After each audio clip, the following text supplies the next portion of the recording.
ராணிப்பேட்டை மாவட்டம் ஆற்காடு அடுத்த மேல் விசாரம் பகுதியில் ஆன்லைன் மருந்து விற்பனையை தடை செய்ய கோரி மேல் விசாரம் மருந்து வணிகர்கள் சங்கம் சார்பில் இன்று கடையடைப்பு போராட்டம் நடைபெற்றது.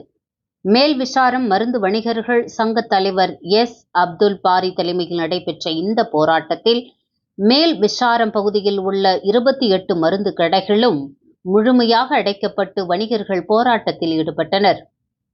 அப்போது மருந்து வணிகர்கள் கூறியதாவது: ஆன்லைன் மூலம் நடைபெறும் மருந்து விற்பனையை உடனடியாக தடுத்து நிறுத்த வேண்டும்.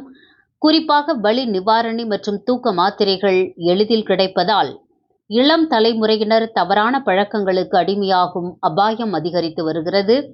மேலும் உயிர் காக்கும் மருந்துகளில் அதிக தள்ளுபடி மற்றும் முறையற்ற லாப சதவிகிதங்கள் வழங்கப்படுவதையும் கட்டுப்படுத்த வேண்டும்.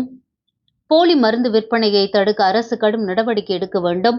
ஆன்லைன் மூலம் வாங்கப்படும் கருக்கலைப்பு மருந்துகளால் ஏற்படும் உயிரிழப்புகள் மற்றும் சமூக சீரழிவையும் தடுத்து நிறுத்த வேண்டும் என்றனர்.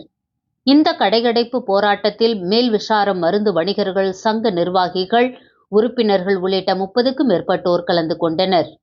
நியூஸ் 21 செய்திகளுக்காக செய்தியாளர் பாஸ்கர்.